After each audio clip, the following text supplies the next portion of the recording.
It's been actually a little over 2 years since we last gathered in this space for a State of Democracy lecture, 2 years and a month about.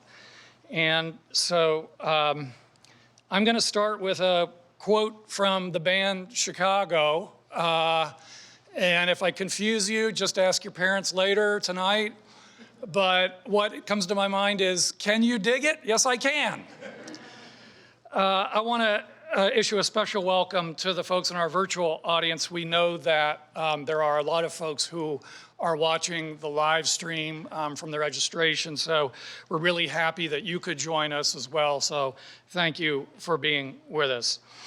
For all those reasons that I've just been saying, it's just such a real pleasure for me to be welcoming you to our first State of Democracy lecture for the academic year. And we held them back last fall in the hopes that at least some of us could gather in person this spring for them. And I think that decision, fingers crossed, seems to have been justified. My name is Grant Reher. I'm the director of the Campbell Public Affairs Institute, and the Institute coordinates this lecture series and some others as well. First, on behalf of Syracuse University, I would like to acknowledge with respect the Onondaga Nation, firekeepers of the Haudenosaunee, the indigenous people on whose ancestral lands Syracuse University now stands.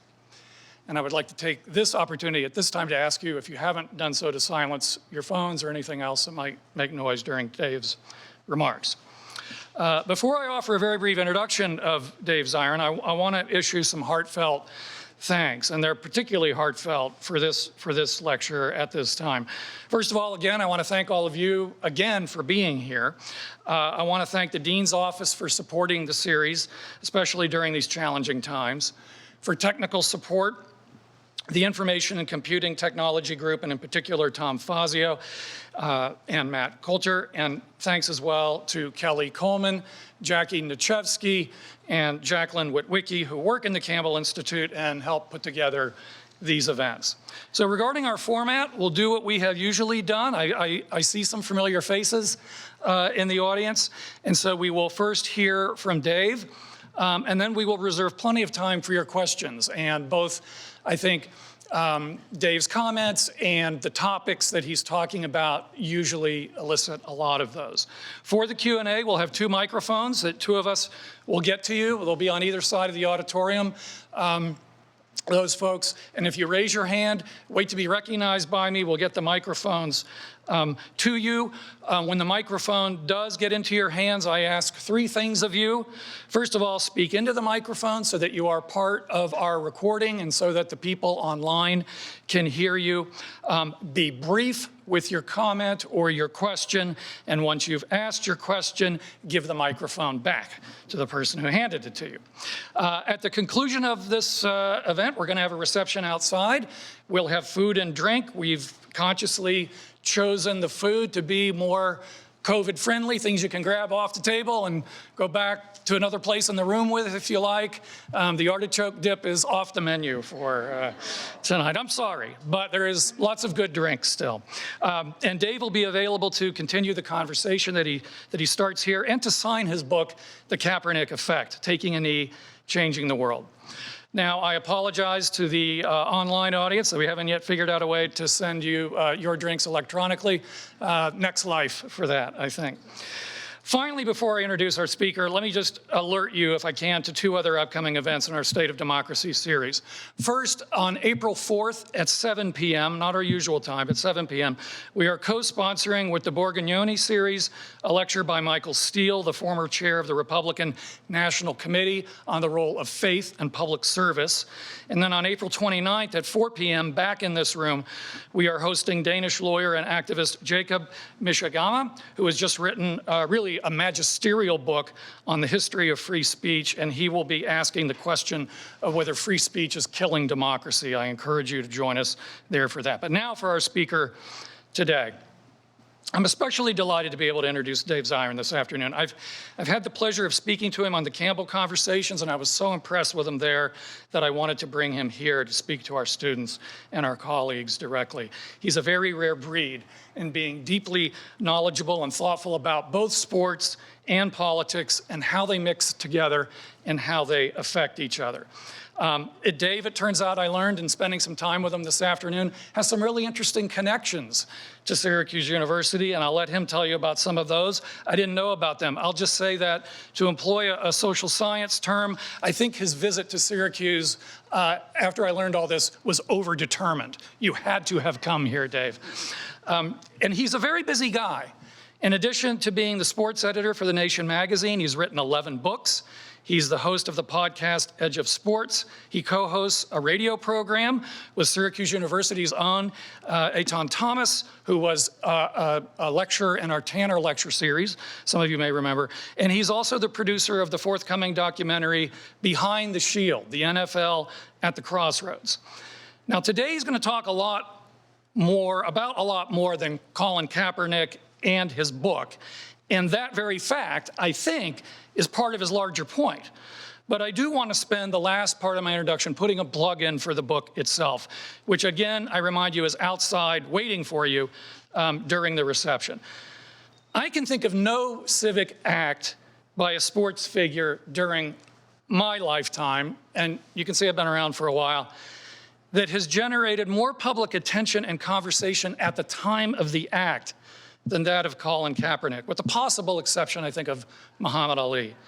Dave's book places that act in a broader context and focuses in on how it inspired other athletes at the high school, college, and professional levels, and their different experiences in following Kaepernick's example. Now, whether you think Kaepernick is a civic hero or whether you think he was mistaken in his actions, I think you will find much of interest and much to reflect on in his very, very readable book. So I highly recommend it. I thank Dave for writing it. I thank him for the work that he does more generally in the two fields that occupy, at least for me, a big chunk of my attention. So Dave, thanks for joining us, and the floor is yours. Thank you. Whew. Thanks. Give it up, please, for Grant. I really appreciate you. Thank you. It's rare someone can make a good joke about artichoke dip. I haven't heard that. That was really great. So I have a couple of housekeeping notes, and then I'll get started. I mean, first and foremost, I just want to let folks know that I do talks at high schools and colleges, and I do those talks normally without notes, because when you do a talk for a number of years, it tends to implant itself in your brain, and it's a better way to do public speaking. You just make eye contact, talk to people, you seem human, you don't need to come in here to watch me read something. But this is different. This talk is different. Because of some of the issues in the sports world that I feel like are very pressing, very scary, and very important, I actually took the time to write out what I was going to say, because I wanted to get it right. So if I'm looking down at any point and looking up, I also have terrible eyesight, so that's going to be fun. Just know that that's what's happening. All right, that's the first thing. The second thing is just I'm so thrilled to be here. It's a little bit trippy to be at Syracuse, to be perfectly honest. My best friend in high school, my brother from when I was 6 years old, was kicked out of Syracuse in 1993. So I've got that point of connection that I didn't tell you about. That's something I thought of later. I was like, wow, Rob was kicked out of here. The 0.3 GPA isn't going to get you too far at Cuse.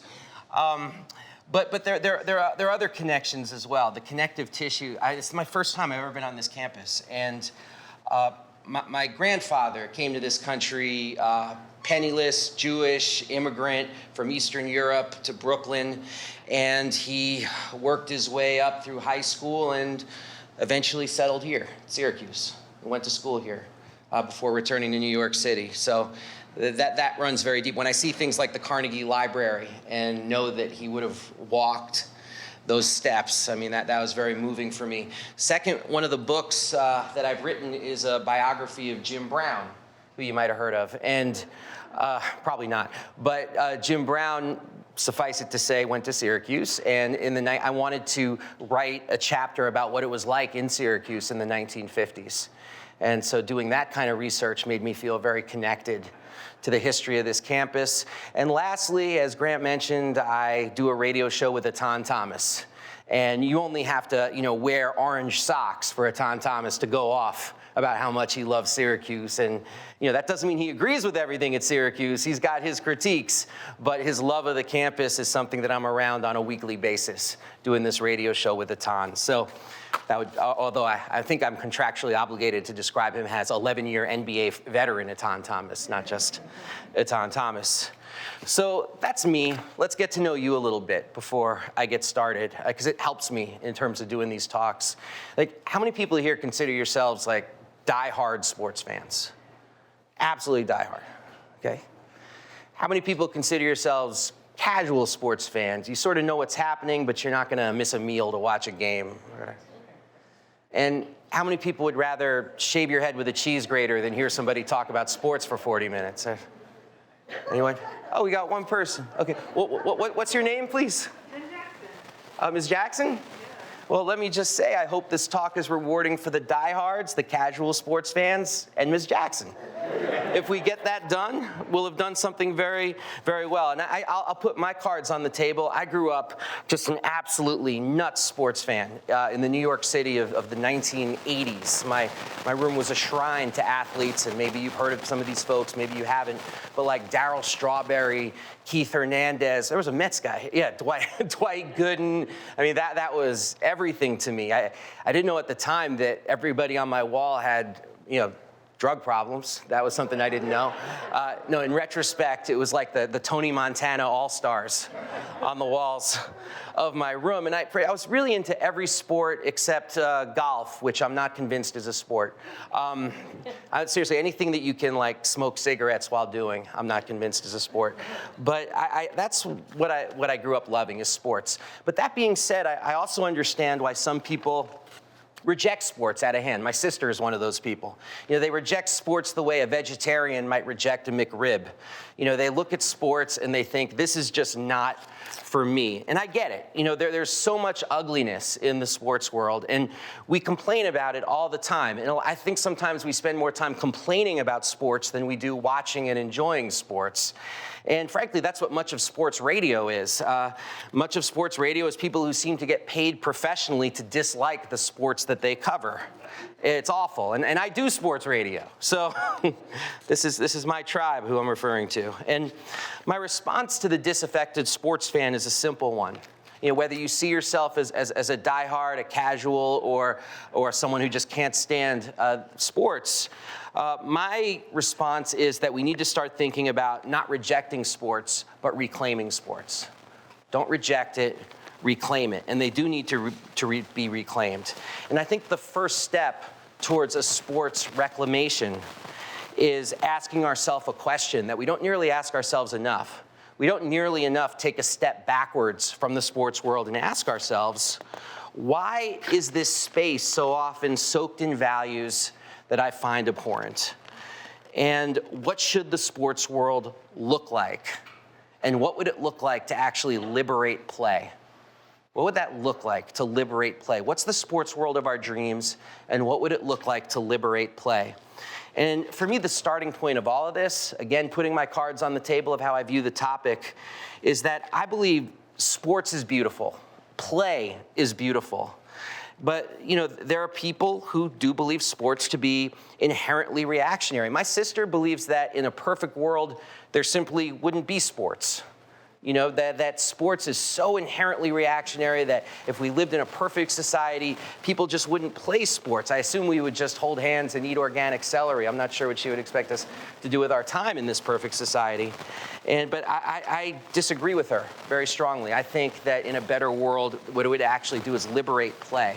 Because every single society has had a form of sports and games. It's not some product of the late 19th century, although our modern sports world certainly is, and I'll talk about that. But we know from anthropologists that once people could clothe, shelter, and feed themselves, they played. Every human society, every part of the earth, they've had competitive games. And if anything, this act of play in our diverse society, in our diverse world, is something that unites us. It is a connective tissue across every possible historic era and every possible national and cultural division, this act of play. Now, to be clear, Each era's play reflects the society that they're in. Like hunter-gatherer societies had games based upon either improving their hunting or mimicking the act of the hunt. And in our own era, I think play is hyper-corporatized, it's way too often militaristic, and sometimes it's extremely violent, just like our society. To take merely one example of how I think our sports world is like this bizarro land where the logic is upside down, it says something to me that pro athletes, who really, if you think about it, should be the healthiest people in our society, right? Like they effectively exercise and deal with massive amounts of nutritional supplements for a living. Most athletes I meet, once they hit age 50, 55, I mean, their bodies can be an absolute wreck. I had this NFL player who's a friend of mine who's retired. He once said to me that to play in the NFL is to actually skip middle age. You go directly from being young to being old. And I've been to enough retirement dinners to see that, because you retire in the NFL on average after 3.5 years. But once you don't have access to the billion-dollar doctors and nutritionists and all the rest of it, I mean, the bodies tend to fall apart. That's wild to me. Because these are professional athletes. They should be people who, when they're 60, look 30, instead of people who are 30 and walk like they're 60. It actually reminds me of a story of, if I can stray from my prepared remarks, it reminds me of a story of, I was friends with a football player named Brian Mitchell. I don't know if people have heard of him, big star with the Washington football team in the 80s and early 90s. And he once said to me that a fan went up to him and said, "Why do you get paid so much? That's ridiculous. You get paid more than me, and I'm a cook in a restaurant. You get paid 1,000,000 times more than me. Why should your job be worth more than mine?" And he said to the cook, he said, "Look, think about your job. Your job is to cook a steak. In my job, I am the steak. And that's why I get paid more than you." Like, you're effectively, through the act of doing it, you're not just you're not just the person who performs labor. Like, your entire body is then subjected to that labor and all the physical destruction that goes with that. But our sports, like our culture, are also very contradictory and can also produce brilliant displays of art. Like, I would describe it as art amidst the muck in sports. It's why I keep going back. It's why I can't quit sports myself. Like, I don't know how you can watch a Ja Morant or a Simone Biles and not feel like an electric wire is running through your veins. And if you can, you're better than I am. And that is why I keep circling back. Sports, why I've passed on my love of sports to my son, even with all the moral problems that I see in the sports world. Because I think even the most brutal sports, like American football, there's an art to the game and a reason why it attracts people, despite we know the damage that can be done to the brain and body. And I think we need to understand those contradictions, like how sports can be beautiful and how it can be horrible, how it can produce people like Colin Kaepernick and how it can produce people like Jerry Jones. Because if you understand that, you can also then understand why sports can be a site of so much corporatism, militarism, oppression, but also be a site of resistance where racism, sexism, homophobia, transphobia, they've been fought and those ideas have been challenged and people have had their ideas changed through the platform of sports. In so many ways, sports has delivered us to a better place at the same time as I think it holds us back. I mean, take the example of Jackie Robinson. Like, you can't even talk about the early years of the civil rights movement without talking about Jackie Robinson, who broke the color barrier in Major League Baseball in 1947, almost a full decade before Rosa Parks refused to give up her seat on the bus. And that's why Martin Luther King, he said of Jackie Robinson that he was a sit-inner before sit-ins and a freedom rider before freedom rides. And he inspired me. That's what Martin Luther King said. And it's interesting that if you go back to the records of the southern branches of the NAACP, Jackie Robinson was the most requested speaker when they needed people to come in. The second most requested speaker was someone you might have heard of named Martin Luther King. And I always found that very funny because you imagine like a group of people trying to organize a meeting and they say like, "Can we get Jackie Robinson? Oh, he's busy. All right, let's get Dr. King." I can't believe we have to get Dr. King. Could have had Jackie Robinson. And when Jackie Robinson would end his speeches, and I wanted to refer to this particularly given where I am and what the importance of this building and the importance of this study. His tagline in his speeches was, he would say, if I had to choose between the Baseball Hall of Fame and full citizenship for my people, I would choose full citizenship every time. And he would always use that word in his speeches, citizenship. And you think about, what does that mean to Jackie Robinson? What did it mean in the 1950s? Because now I think when we hear citizenship, we think of things like, frankly, like ICE and like border controls and who's a citizen and who's not. But it's like when it was said in those days of the civil rights movement, when it was said by Jackie Robinson, it's, we want to be stakeholders in this society, and we're going to fight to be able to have a seat at the table. We're going to fight to be able to have a piece of the pie. We're going to fight to be able to own our own bakery. That's what he meant by citizenship, and it really resonated with people. Similarly, it's impossible to talk about the 1960s without speaking of the struggle against war and white supremacy that was represented by a person who's already been mentioned, Muhammad Ali. And I could do a whole talk about Muhammad Ali and all that, but the one thing I want to say about him, and this is why it's so important to know our history and how these athletes figure in our history, is that far too often when we speak about Muhammad Ali, and several documentaries do this, much to my frustration, it's as if he came down from Planet Awesome and just sort of showed up with this incredible gift of gab and politics and all the rest of it. But in reality, Muhammad Ali, you study his life and you see that his dream when he was an Olympic boxer in 1960 was to bring the showmanship of professional wrestling into boxing.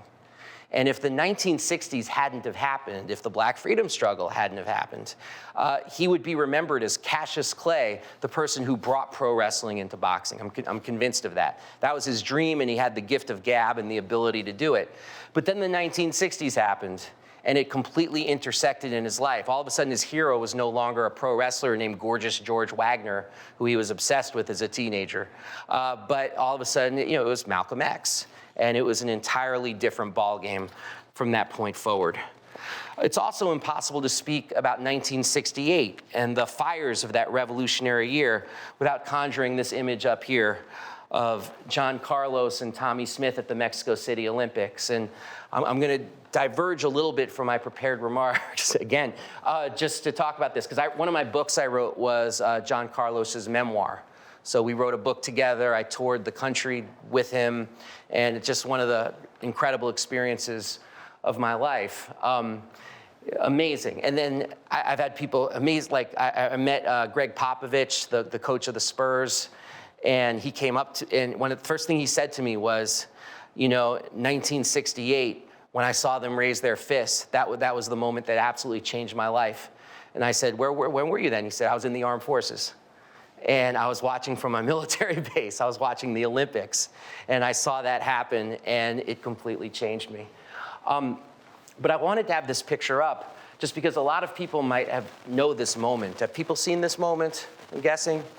But there are parts of the image that people don't necessarily notice right away. Like you might notice they're wearing beads to protest the history of lynching in the United States. If you saw their feet, you would see they're not wearing shoes. Like they took their shoes off before going on the platform to protest poverty. John Carlos here, Tommie Smith, and then this gentleman here named Peter Norman. And a lot of people look at the picture and they think this guy is just sort of standing here and he's like, oh, history, my goodness, what's happening? But Peter Norman, who is the silver medalist, they're all wearing buttons that say Olympic Project for Human Rights.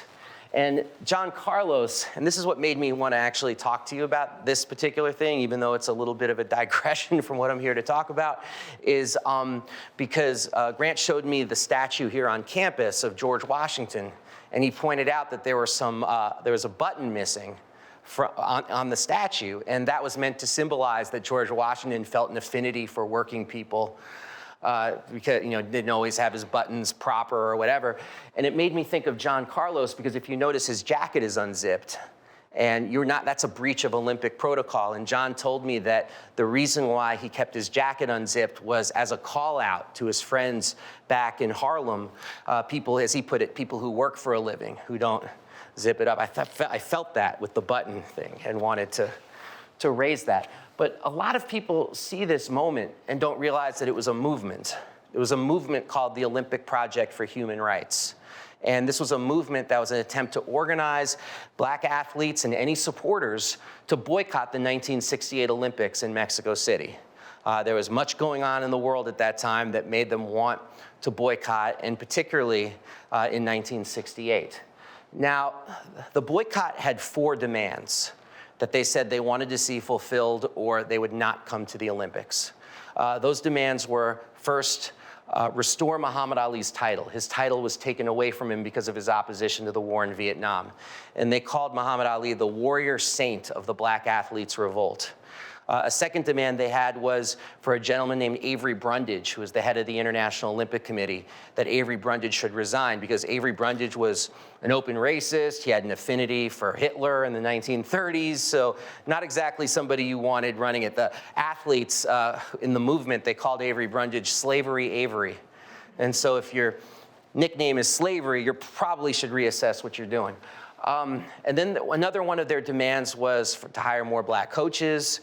And then the fourth, and this one is really, really important, is they said they wanted South Africa and Rhodesia disinvited from the Olympics, that those countries were apartheid countries and they had no place in the Olympic Games.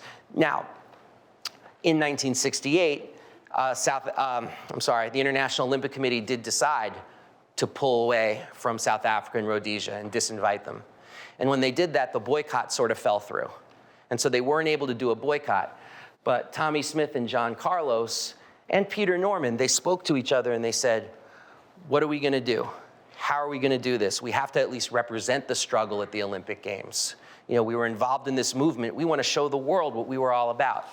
So they made this decision to get those black gloves on their hands. Keep in mind that's, right hand, left hand. So they each have one of the gloves. They got the beads. And they got the buttons, and I always thought this was so audacious because imagine this, like they're gathering all these materials, what John calls our artifacts, and yet what do they have to do first? They got to win. I mean, it would have been pretty silly if they'd come in 6th, and they were like, oh no, we brought these gloves. But they were so confident in what they were doing that they saw the medal stand as something that was just going to happen. And it's so interesting, like if you watch the race, and I recommend people to go to YouTube and actually watch this race because it's fascinating. John Carlos gets out to a sizable lead in the 200 meters, and he's constantly looking backwards. I don't know if there are any sprinters here. Any sprinters? Anybody who does track? Okay, well, if you're running short distances, where's your head supposed to be? Forward. He's got it constantly on a swivel, and he's looking back over his left shoulder for Tommie Smith because it doesn't work unless they're both on the medal stand. So he keeps looking back, looking back, looking back. He told me that as he was running, he was hissing at Tommie Smith. He was going, come on, Tommie, stop bullshitting. As he's running in the Olympics, yelling this at him. And Tommie Smith gets a kick in. He zooms to a world record. And John is so busy looking at Tommie, he doesn't notice that over his right shoulder, there's Peter Norman, who nips him for the silver. But John didn't care because it was all about the medal stand, and they knew Peter was down for the cause.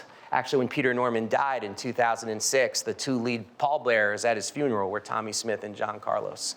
And if you Google that, the image is very, very moving. They flew to Australia just to perform that task for their old competitor. But after they won the race, and I know I'm going on with this story. Is that okay? Y'all want to hear what happened? This is crazy. This is crazy because after they do the race, Tommie looks at John and says, I'm not sure if we should do this. What if somebody shoots us when we're on the medal stand? Now, that might sound a little bit fantastical, but you have to think this is October 1968. Folks probably know what's already happened this year. Assassination, Dr. Martin Luther King. Assassination, Robert Kennedy. Before these very Olympics, there was the killing of literally hundreds of Mexican students and workers in the massacre de las Tres Culturas at Tlatelolco Square. And that they knew about that. I mean, the streets were stained with blood when they showed up in Mexico City. So the specter of violence surrounded what they did. And so Tommie looks at John and he says those words. He says, what if we get shot? And Tommie looks at him and says, well, we're trained to listen for the gun. And And, we're pretty fast, so we'll be okay. Let's get up there. So they got up on the stand, they raised their fists, and, we see this image, but what you don't see is that the crowd goes completely silent. John said to me, you could have heard a frog piss on cotton. That's how silent it was. I'd never heard that phrase before or since, but that's the phrase he used. And then people started booing.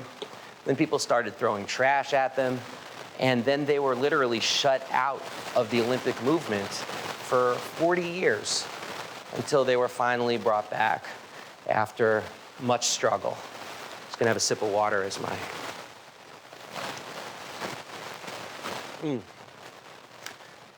Picked the wrong week to quit smoking unfiltered cigarettes. No, that's not true. I don't smoke cigarettes. Just kidding. So that's the Tommie Smith, John Carlos story. But the point to make is that you can't separate athletes from these huge moments in history that changed people's lives. Similarly, it's impossible to talk about the women's liberation movement without talking about Billie Jean King. And as we've mentioned, it's impossible to speak about the Black Lives Matter movement without mentioning the way it's intersected at the world of sports. Colin Kaepernick taking that knee and saying, I'm not going to stand up to show pride in a flag for a country that oppresses black people and people of color. Or most audaciously in the WNBA, when the Atlanta Dream organized against their own franchise owner, Senator Kelly Loeffler, and were instrumental in the victory of Reverend Raphael Warnock, which only swung the entire U.S. Senate. And then after that happened, a member of the Dream named Renee Montgomery, actually, take it back a couple of months, Renee Montgomery attempted to try to meet with Kelly Loeffler to speak with her about concerns that the players had about her campaign. And Kelly Loeffler refused to even sit down with her and talk about it, because part of Kelly Loeffler's campaign was the players on the Atlanta Dream talk too much, basically, and talk about racism too much, and they should stop talking, they should shut up and play. And Renee Montgomery tried to speak with her. Kelly Loeffler refused to. Kelly Loeffler lost after the Atlanta Dream endorsed Reverend Raphael Warnock. And then after that, a group led by Renee Montgomery actually bought Kelly Loeffler out. And so Renee Montgomery effectively took her place in the leadership of the Atlanta Dream. And these chapters keep getting written. I mean, today you have Russian and Ukrainian athletes speaking out against war and occupation. So I have no idea what games people will choose to play in the future, what kinds of competition will arise out of a more just world. No idea if people are going to play football, for example, in the future. That's for the future to figure out. But I do say with confidence that when it comes to sports, the games of the future will contain some of the old and some of the new. We're going to play forms of games that we play in the present day, just like some of the games we play now, from lacrosse to tag to martial arts. Those weren't created in the last 100 years. They have roots in pre-capitalist and even pre-feudal societies. So these sports will last across eras, but the form that they take is going to be very unique. But one thing I'm sure of is that the fight to radically transform the sports world is going to be a process. But that's our task. It's going to be a long-term fight for reforms. So what we really need to do is start with a critique of the current sports world and talk about what we would do, because I feel like we don't have these talks enough. Like, what would you do if you had a magic wand and could just change the parts of the sports world that you do not like? I mean, and I like thinking about that because there's so much I do not like that it's fun to think about the idea of what if I could change things in one fell swoop. So here's my one fell swoop of what I would change. First and foremost, public funding of stadiums, abolished. In New York, you're about to have $1 billion go towards building a new Buffalo Bills stadium that's been signed off by the governor. That's $1 billion in public money going to a billionaire for the purposes of building a stadium.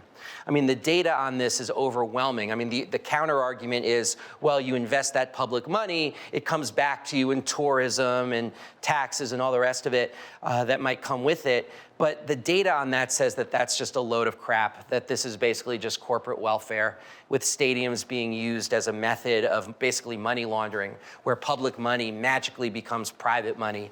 And this one economist put it so well. He said, if you took $1 billion and literally dropped it on a city in $5 bills and people just picked the money up off the ground and spent it, it would actually do more for your local economy than using that money to build a stadium.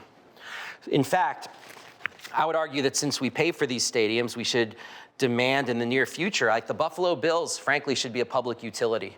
Like if we're paying $1 billion for them to play, I think that they should become public property. I mean, that would be an interesting sports world, right? No Jerry Jones, no Dan Snyder, and the people taking over the owner's box.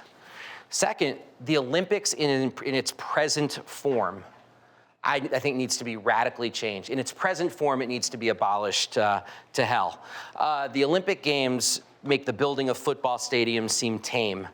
They bring debt, displacement, and militarization to every city where they land. I've covered the Olympics since 2004. And the only thing that changes is the languages of the protesters who are asking not to have their homes actually torn apart to create facilities for the Olympics. But the historical examples of this, I mean, they go back. I mean, you can talk about 1936 in Hitler's Germany and the people who were dispossessed and the people who were rounded up for the purposes of creating a pleasant public view and to tell a lie about what Nazi Germany represented in 1936. To the recent disaster in Brazil, a place I wrote a book about Brazil and the buildup there for both the World Cup in 2014 and the Olympics of 2016. So I spent a lot of time in Rio. And I mean, it was just disastrous, like what they did to people to create these sporting events. And the corruption and broken promises that surrounded those games really paved the way for the current president, a guy named Jair Bolsonaro, who is, a legitimate proto-fascist to take power. I mean, hopefully there'll be more elections in Brazil soon, but that's not a guarantee. So the Olympics as an institution are poisonous. They're absolutely poisonous. And if we're going to have an Olympic game, but the thing is that makes it tough is that I love Olympic sports. I love gymnastics so much. I love ice skating. I love all these sports so much. I even like curling, that thing they do. Yeah. You a curling fan or is that? Curl. Oh, you curl? Right on. I love curling. I guess I mentioned that. But I think if we're going to have Olympic Games and really celebrate these sports, once again, I got the magic wand in my hand here.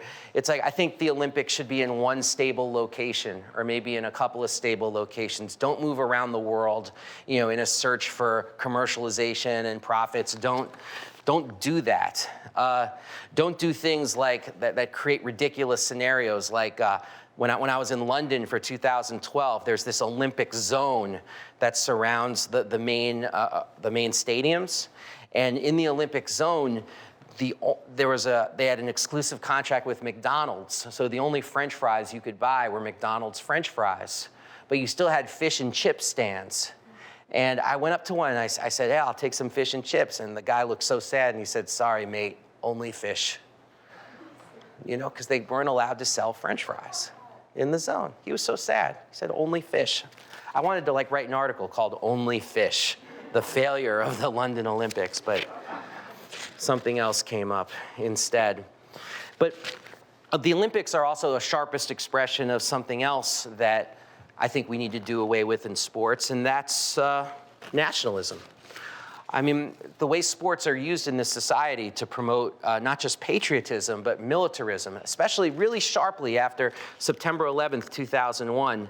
I mean, I feel like an entire generation has now grown up knowing sports as this place where it's like a competition between leagues to see who can come up with a flag that can be big enough to cover an entire field, or to have warplanes flying overhead, and the military blasted ads, and the commercial partnerships that exist where the Pentagon actually pays the National Football League, which was a big scandal, to do this salute to service that they do. And it's not saying that we don't want to salute service. It's saying that if anything, the NFL should be paying the Pentagon, that should be paying the government, not vice versa. But that's because the NFL wants to be wrapped very tightly in the flag. And because people respect the armed forces, they figure that's a brand that I want to get next to. And so they do that. And the craziest story about that was after 9/11, when George Steinbrenner was still with us, the Yankees, like many other teams, and they still do this, they do like a second national anthem, they do America the Beautiful during the 7th inning stretch. Well, George Steinbrenner was getting very upset, this was towards the end of his life, with people using the 7th inning stretch to get a beer or stretch. And so what he did was he had his ushers with the security guards in tow put up chains in the bleachers. So people would have to stay in their seats and just stand and couldn't leave to go to the concourses. And there was a young man named Bradley Lorian, who I wrote about at the time, who was like, heck with this. And he stepped over the chain and he went to use the bathroom and he got accosted by security and kicked out of the stadium for having to use the bathroom at a baseball game. And so he actually sued with the help of the ACLU, the Yankees, after that took place. Third, and I'm not sure how this will be received here, but if I'm waving my magic wand, I'm abolishing the NCAA. NCAA, go bye-bye. I mean, the idea of this, if you take a step back, is really remarkable, that our institutions of higher learning are also the minor leagues for pro sports teams. A minor league that doesn't pay its players who are disproportionately African American in the revenue-producing sports of football and basketball. It's an utterly absurd reflection of our society. I mean, the NCAA is a multi-billion-dollar nonprofit. It's a nonprofit whose president makes over $2 million a year and has 14 vice presidents, each of whom make $500,000 a year. That's a hell of a nonprofit. Where's the money coming from? And if you think about it, it's really a mechanism for, and this isn't a comment on college sports, which can be incredibly fun and build community and all the rest of it, but the NCAA in the revenue-producing sports, it's a mechanism for stealing black wealth in our country. And this is a civil rights issue. Dr. Harry Edwards, the great sports sociologist, he calls the need to reform the NCAA the civil rights sports issue of our time. In addition to that, almost, I think it's close to 20. The number I had for this talk is 19. 19 college football players have died in off-season drills since the year 2000, most from dehydration or heat exhaustion. I mean, this should be a national scandal that that's happened. I mean, these are kids performing unpaid labor for the purposes of an education, maybe a shot at the NFL, and 19 have died. I mean, if such a number existed in the NFL level, there would be congressional hearings. Like, just imagine for a second if 19 NFL players had died over the last 2 decades. And yet, because it persists among a workforce that is supposed to be grateful for their scholarships, their voice and their plight remain muted. So I think you got to treat players like the employees that they are. Like, I don't think we're going to eliminate college sports. It's way too big, way too powerful, way too entrenched. Even if other countries laugh at us that our minor leagues run through our universities, that's the way it is. But I think then we have to treat players like the employees that they are, allow them to unionize, allow them to collectively bargain with their universities, and once again, abolish the NCAA. So fourth, I think we have to fight for space for all kids to be able to have access to play. And that could seem very obvious, but the fact is that millions of kids, I mean, I was a public school teacher at a college. There was no gym class at our school. And recess was 15 minutes, because half an hour for lunch and recess. I mean, millions don't get to play organized sports or even play because of shuttered community centers, physical education programs, and a lack of access due to either poverty, disability, or some combination of the two. And I think resources need to be committed in this country to making that change. Everybody should be able to play regardless of income, of background, race, ethnicity, all the rest of it. And I feel this especially acutely about everybody needing to play when we start thinking about transgender kids. There are 12 states right now that it's been signed into law that basically trans kids are not allowed to play. And there are 34 more laws attempting to ban trans kids from playing sports. I mean, their access to play is under threat. Now, these are some of the most marginalized people in our society. And if you look at our 2 political parties, one of them is absolutely unified in trying to figure out how to make their very existence something that's become illegal. and you have another political party that's not standing up for them. And so this is very important for us to keep in mind as a basic issue of sports and justice. It's also no picnic for kids who do have access to organized sports. Here's a recent poll that found that 70% of kids in this country stop playing organized sports by the age of 13. Now, why is that? 70% of kids. And it's frankly because the way youth sports operates in this country is that by the time you're 13, you're sent this strong message of you're either good enough to play or you're good enough to watch. You know, there's no play for you unless you're going to be some sort of star or contributor. And that's pretty revolting too, because you're making play, even at that young age, something that you have to be like exceptional at to be able to have access to. Otherwise, you're viewed as somehow off and you should go do something else. But another reason is that a lot of kids quit sports at 13, according to this study, because it's their first act of rebellion against their parents. Like they've been pushed so hard to do this from maybe the age of 6 or 7 or 8 that, you know, too much pressure, too many coaches that think they're Vince Lombardi. And, you know, winning isn't everything, it's the only thing, which he never actually said, but still. And it's this idea that they're finally going to rebel and say, you know, Mom, Dad, I'm not playing this anymore because it's kind of bullshit. And that's a shame, though, because it should be a place of community, exercise, and all the rest of it. And I think there's this myth that sports today, and I'm a youth coach, I should tell you that too. There's a myth today that sports are some sort of soft reality where everybody gets a trophy.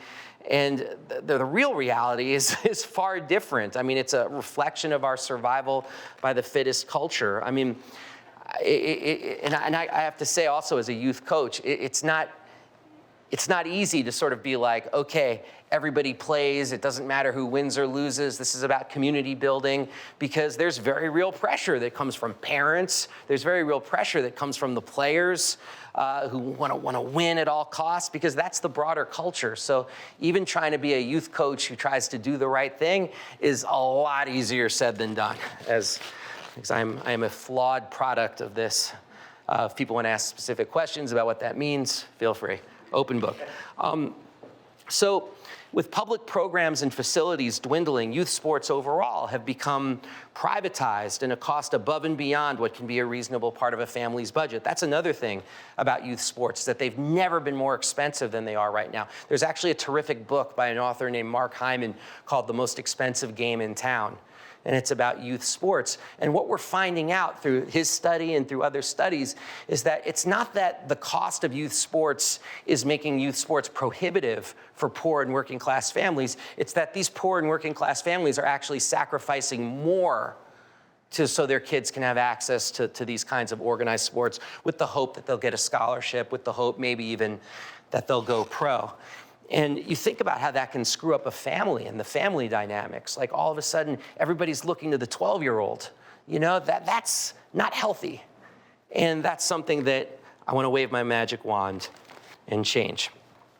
There also should be, and I think this goes without saying, I mean, politicians in this country drive me nuts, because who would be against it if a politician said, we need universal physical education for everybody?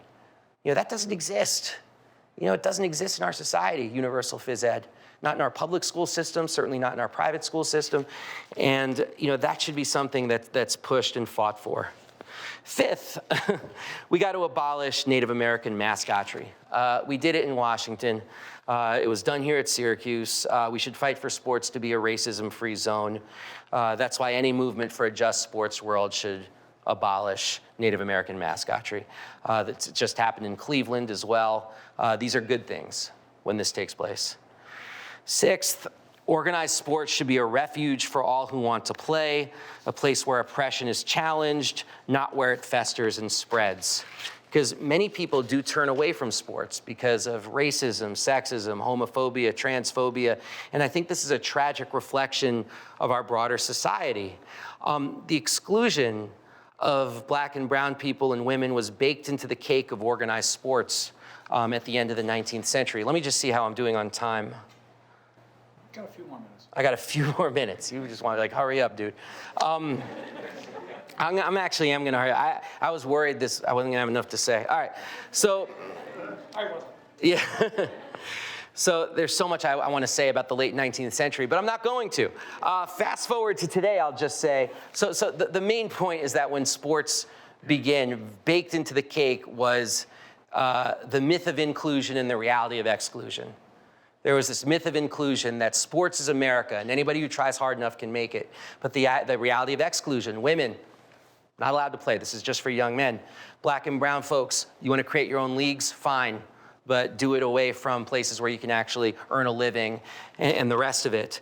Fast forward today, there are similar echoes of these battles. We talked about trans athletes, and also there is still, a lot of people call the sports world the last closet because it's one of the places in our society where LGBTQ people don't feel comfortable coming out. In 2013, Jason Collins became the first out male athlete. Since then, there's been a grand total of one other at the professional level, Carl Nassib in the NFL. And this actually, it was a big shock to tennis great Martina Navratilova, who said in 2013, because everybody knows there are a ton of closeted athletes in sports, particularly on the men's side, and there was a belief by Martina Navratilova that after Jason Collins came out, there would be, as she put it, an avalanche of athletes who would be inspired to do the same. That avalanche has not happened. It's been almost 10 years, and that needs to change. So we need to make sure that sports are there for everybody, and that should be an animating slogan for all of us. But and how we get there is we need to build a movement to do it. We need to build a movement of conscious sports fans. We need to build a movement of people who are willing to have uncomfortable conversations. And we need to build a movement of people who proudly see the world of sports in its best traditions, of people like Muhammad Ali, Billie Jean King, Tommy Smith, John Carlos, Peter Norman, Colin Kaepernick, the hundreds, if not thousands, of high school students who took a knee to raise issues of racial inequity and police violence in their own communities. These are all people who see sports as a way to reach the best angels of our nature, not the worst. And I think if we understand that sports does contain a battle, a cultural battle taking place, then we also, I think, need to understand the importance of taking a side and fighting not just for a more just sports world, but a more just world. Thank you very much. I appreciate your time.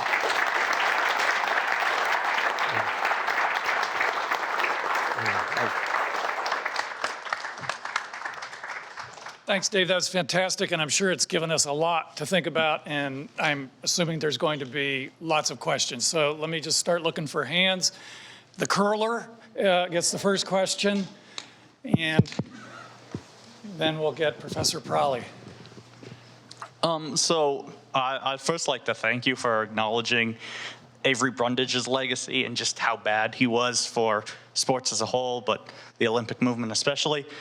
My question relates to, we've seen a lot of the things that come from his 20 years as the IOC president being abolished or moved back on. So do you think that Rule 50 is going to move anytime soon? And then a somewhat related question, is Agenda 2020 plus 5 going to do what it was expected to and make a more sustainable Olympics? First, what's your name? Oh, hold the mic for a sec. What's your name? Daniel. Daniel, can you explain to everybody what that is? What you just mentioned, Rule 50, which is about protest on the medal stand, and the 2020. Oh, so Rule 50 is the IOC's rule that says that athletes aren't allowed to make any political statements from the moment they're named to the Olympic team until I think it's 2 weeks or something after the Paralympics. And so, that makes it very difficult to attempt to protest or use your platform because those are that's the time you're going to be successful. And then Agenda 2020 plus 5 is the goal of using temporary venues, using already existing venues, and trying to find cities that can sustainably host the Olympics. Yeah, I mean, I think both those things are kind of, the second one is extremely shambolic because they talk about it But at the same time, if you look at right now, like how they're organizing for the Olympics in Los Angeles in 2028, I mean, there's been a purge of unhoused people from public parks. That's already part of what they're calling the Olympic process to get ready for 2028. One of the arguments for Los Angeles was that they still have so many facilities from 1984. That's how it was sold to the people. But then you fast forward and you have a lot of like the local organizers from the LA Olympic Committee saying, well, these facilities are too old. It's not going to make LA look in the best light. So we need to rebuild. And so then the money starts getting more and more and more, and a couple of billion becomes 10 billion, becomes 20 billion. And before you know it, a city like Los Angeles, which is already buckling under the weight of so many societal problems, is spending their money on the Olympics. As for Rule 50, I mean, Rule 50 to me gives the game away because people say that sports and politics shouldn't mix. But when they say that, a lot of times what they mean is that sports and a certain kind of politics shouldn't mix. Because when it comes to the politics of the Olympics, which is very much about nationalism and about selling us stuff and corporate partners.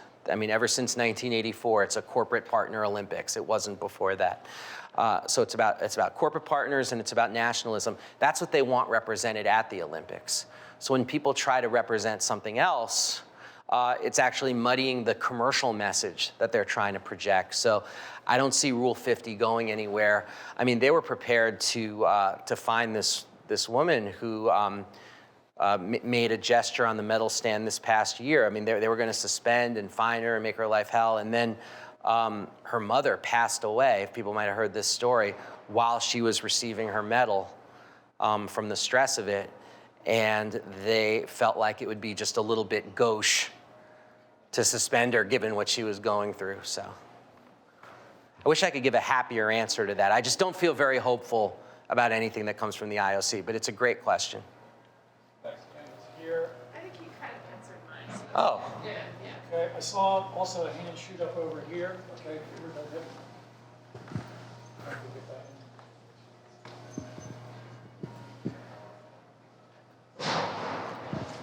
Hi. I grew up in Brooklyn in the late 40s and early 50s, and our sport was stickball. There were no adults, just kids getting together and doing that. My question is, what is preventing kids from self-organizing and just going out and playing games by themselves? Yeah, I mean, that's a fantastic question. I mean, there's so many ways to answer that. I mean, one thing is the things that we all silenced when I started speaking is one reason for that, like the presence of phones, screens, alternative modes of leisure time. The other is like the incredible explosion of youth sports and youth sports leagues, which just did not exist in the same way back then, where if you're going to play sports, you're going to be in a league, and you lose something with that. You lose something of the childhood fun, the self-organization. A coach once said to me that like when kids play with other kids and organize themselves to play their own games, no one's ever torn a rotator cuff or gotten a repetitive stress injury. You know, that only happens when adults have involved themselves in the world of kids' sports. So yeah, we do lose something with that. I mean, I don't want to be too essentialist about it because, you know, my son's organizing football games with his buddies all the time, and they go out in the field and play, and that's wonderful. But you know, even acts like that, it's like my son has friends who are good athletes and friends who are not as skilled, and the ones who aren't as skilled don't go to the football games. It's just the ones who are good. And that I want us to get beyond. Like sports for all, play for all, and there should be a way to do that and organize that so everybody can benefit from the community, the camaraderie, and you know, the exercise that comes from sports that I think is lacking from so many, particularly, and this predates COVID, but the idea of being young and being so atomized and alienated and on your own, sports can be, when used properly, a tremendous way to break through that, because sports is like a fire, you know, and fire can either cook a meal or burn down a house. It's all about how you use it, and when it's used to cook a meal, these kids can get something incredible out of it.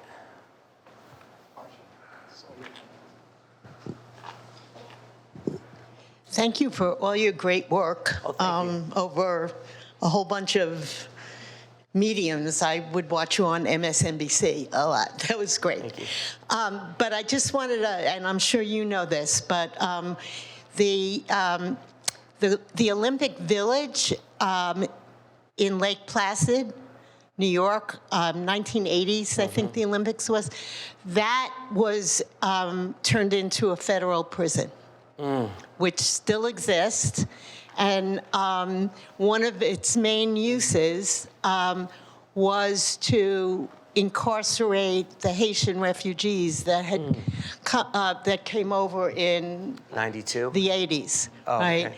And we were doing some work with them, and it was just not only knowing that it was the Olympic Village, but seeing these really emaciated people who probably had never experienced temperatures below 60 degrees locked up in this Olympic Village prison, where it was, if you were lucky, 20 degrees.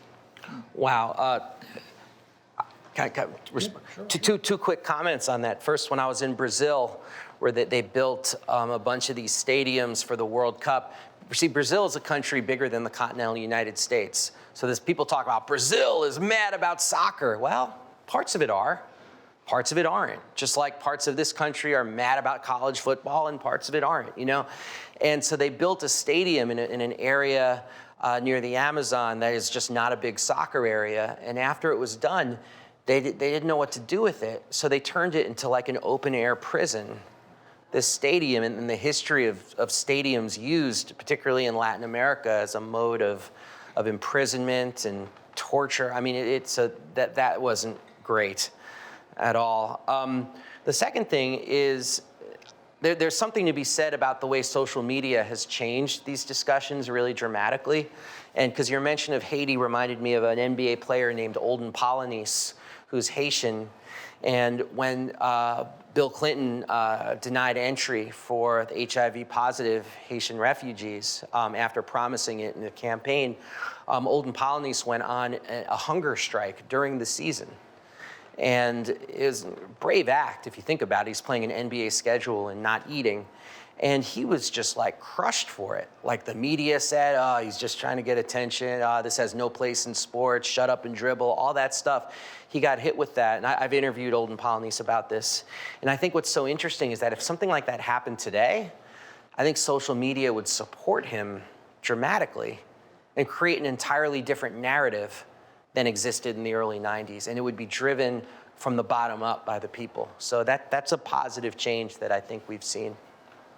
I thought I saw a hand up over there originally, but there's a gentleman here. You can... And there's a hand up. I gotta give my Mets solidarity. Okay. Go ahead, Jackie. We'll go down here first, and then we'll get the Mets fan. Thank you. I wanted to ask you about Desean Watson. For those who don't know, he's an NFL quarterback. Nearly 24 women, massage therapists, have accused him of sexual assault, sexual abuse. 2 grand juries have decided not to indict him, but he still faces civil lawsuits and a possible suspension from the NFL. He was traded last week, but there was really a frenzy, a number of NFL teams, not just one, that were vying for his services. My question, and I don't want to oversimplify the situation, but is this another example of a sports team or sports teams looking at an athlete and saying, the hell with what he does off the field, he's just so talented, we'll take him? Yeah. Absolutely. This one comes with a lot of landmines, of course, because it makes the NFL look like profound hypocrites when they spend a lot of money and resources to grow their non-male fan base. I mean, from the breast cancer awareness that they do, where the players are festooned in pink, to some of the programs that they run. I mean, the women make up almost 50%. People don't realize that, of the NFL's fan base. It's incredibly diverse. And so when they take actions like this, to me it reveals, and I talk about this a lot, like in this movie I'm doing, the gap between sort of like the public pronouncements that the league's Park Avenue office makes and Roger Goodell, the commissioner, makes, and then the reality of what the NFL is, which is 31 billionaires who, not 32 because the Packers are owned by the people, 31 billionaires who really just do not care about anything other than their own political perspective. And part of their political perspective is I don't think they give a damn about, for example, like how women who work for them might feel if seeing these priorities displayed. I mean, it's not just with Desean Watson. I mean, there's a huge sexual harassment, sexual assault scandal with the Washington football team people might know about. I mean, this is something that's endemic in the league, and it's talked about behind closed doors, and now it's sort of breaking out into the open, and it's happening at the same time that the league is doing all the, the public relations to try to grow their female fan base. So, yeah, that's what's going on, and we'll see what the repercussions are. Desean Watson had a press conference today. It could not have been more awkward, and I don't see how you go forward, especially with a quarterback being the face and voice of a team. It's going to be an ongoing drama. This isn't stopping anytime soon. Also, not all the women have even come forward. The grand jury stuff is very sketch to me because it's dealing with only a fraction of the number of cases, and there are more criminal suits that are being filed and civil suits. So we'll see what happens.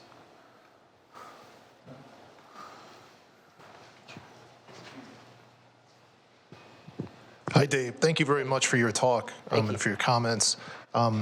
This is somewhat Mets related. I had to make it Mets related.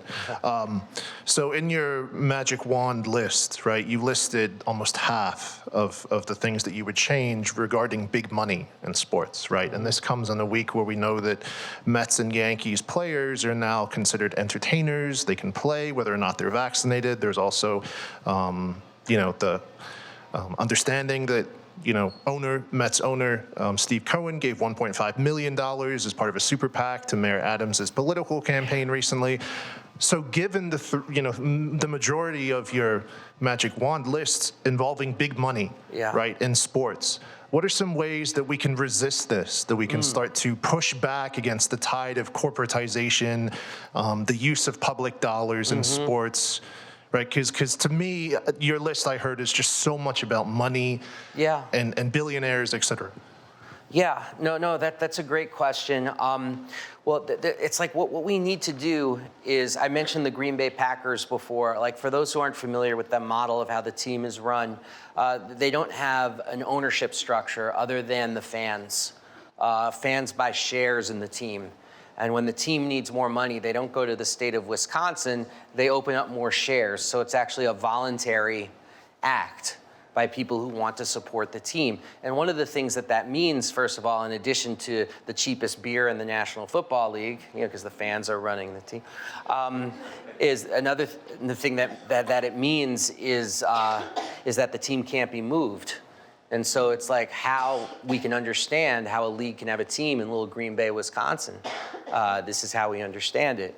And so I think we need to start putting those ideas back in the public sphere. It's not just like it's Green Bay or nothing. And I mean, there have been other instances. Joan Kroc, who is the owner of the San Diego Padres, she attempted to put in her will that the Padres would become basically a public utility for the city of San Diego. And after her death, that's when Major League Baseball announced that goes against their bylaws and therefore it can never happen. The Dodgers, there was an effort when a guy who's running the team, McCourt, was running it into the ground. There were actual bills put forward in the LA City Council about them becoming basically the property of Los Angeles. I mean, and I think we have to be fighting to put those ideas out in the public sphere. Partly, even if we're not successful, we're going to scare all the right people and maybe make them a little less obvious about what they're doing. So that's I think the only way to do it is to really threaten them. That's saying, like, well, if we're putting public money towards it, then I should be able to get public return on our investment.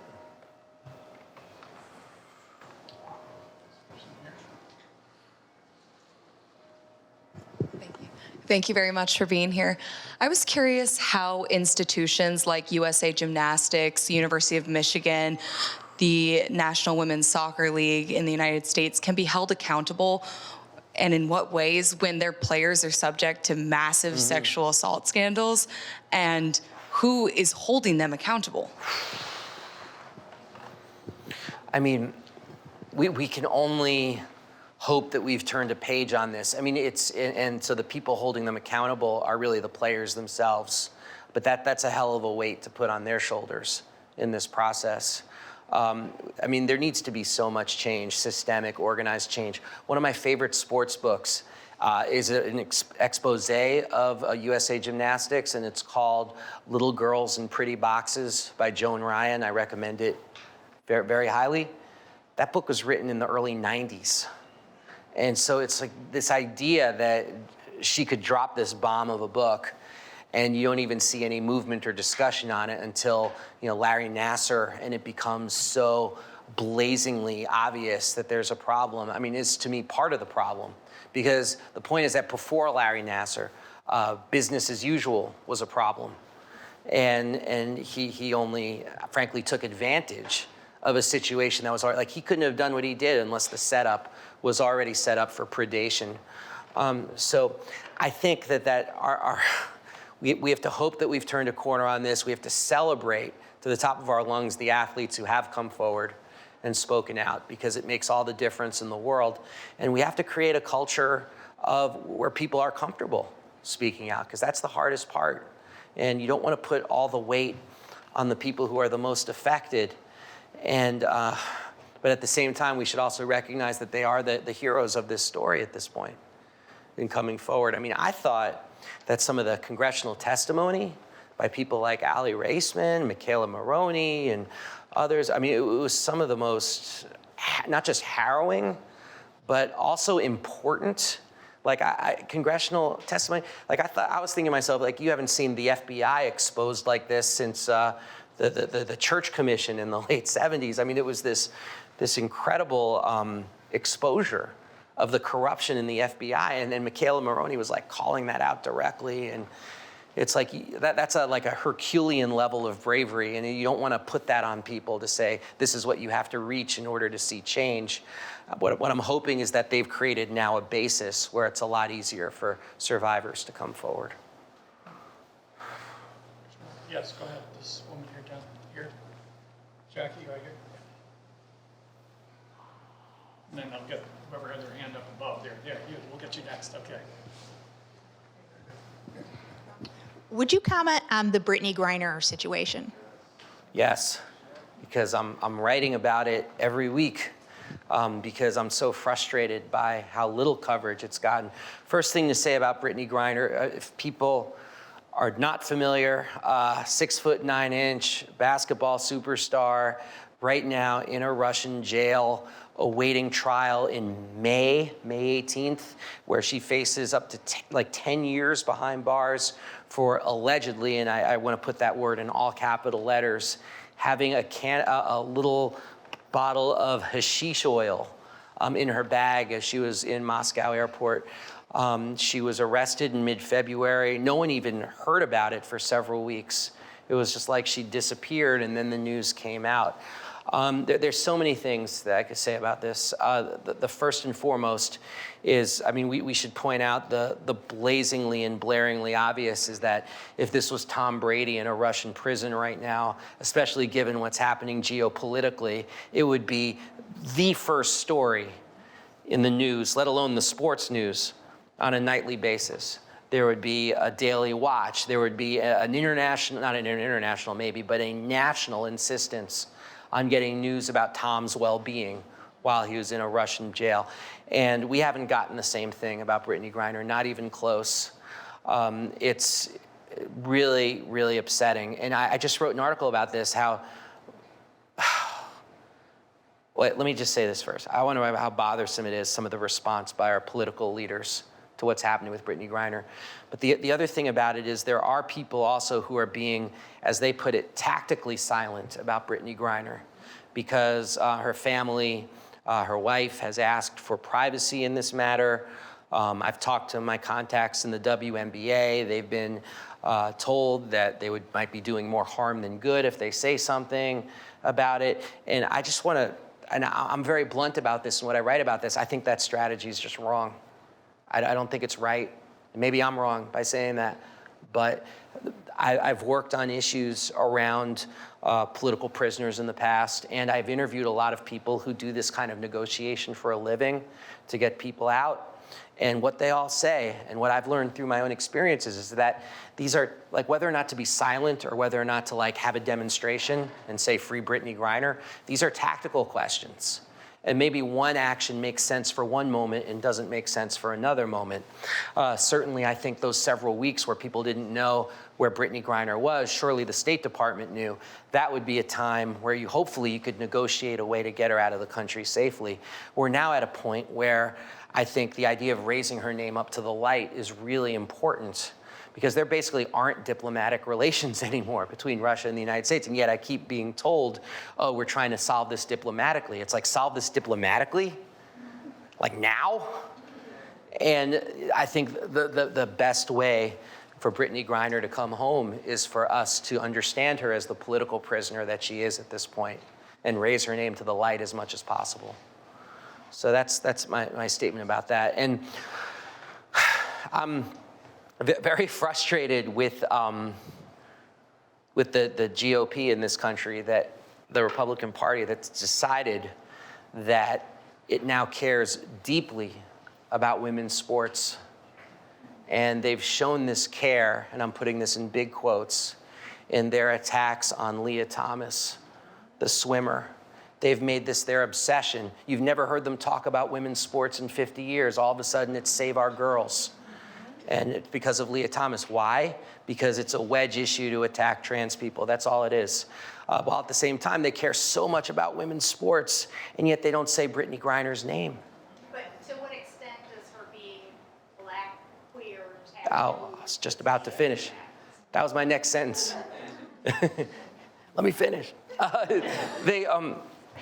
The other issue with this, when you talk about why I think there's also a parallel into why the sports world gives the WNBA the back of its hand so many times and doesn't actually treat the WNBA like the major league that it is and discuss it and give it the media attention that it needs and all the rest of it, with the fact that it's like, because Brittany Griner is a black queer woman, 6'9", tattoos, it's like they don't even have a language to speak about her.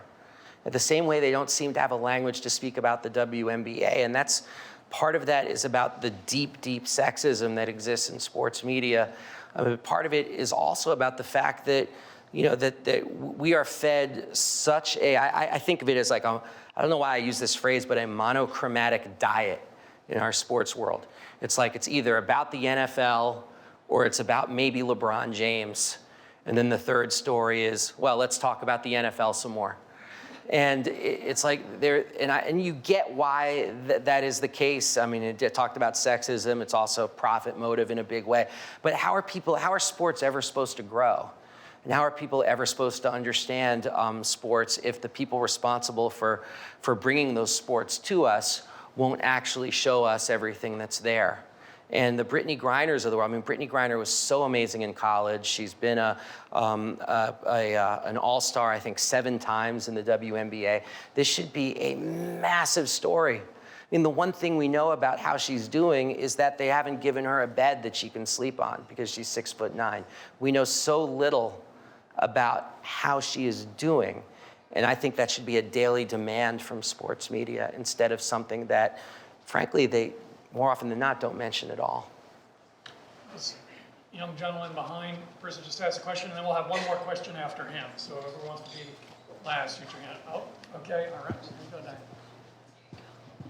So I was wondering on how you feel about Brian Flores and how the Giants were the Giants hired their head coach and then we're supposed to interview him, and how also the Dolphins general manager was paying him in his first season, paying him $500,000, I think, per game to lose. First of all, great question. What's your name? Johnny Durr. Oh, your first name's cool. Thanks, Johnny. No, that's a That's a fantastic question. First, just to for folks know, Brian Flores never took that money to lose the games. That's an important note. They offered him the money, and he refused to take it because it felt morally wrong to him to do such a thing. And there's going to be, I think, more of an investigation into that because that's just it's terrible. The thing about Brian Flores that's so important with him putting forward this lawsuit right now is that it's kind of like a form of what I call the Kaepernick Effect in terms of NFL players being willing to call out racism. But the difference is that Colin Kaepernick was pointing out at society, and Brian Flores is like pointing into the tent and saying, we have this problem in the NFL, and it needs to be confronted. When you have, I mean, there was a situation earlier this summer where, this winter, where there was, Mike Tomlin was the only black coach in the whole National Football League. One. You know, that's changed a little bit with some of the hires, but I mean, this is the world that Brian Flores is trying to change. And I think he did a great service, a service that may prevent him from ever getting a head coaching job again. But it's one that pushes the conversation forward. And I really do wish that, and this connects to your question, that self-sacrifice didn't always have to be such a part of progress. But unfortunately, I think one of the things that attracts people to movements is when people put themselves at risk and make themselves vulnerable. That attracts people to the struggle itself. And that's something Brian Flores was willing to do. That's something the USA gymnasts were willing to do. That's something Tommy Smith and John Carlos and Peter Norman were willing to do. It's like sometimes you have to risk if you're going to make real change. Last question here.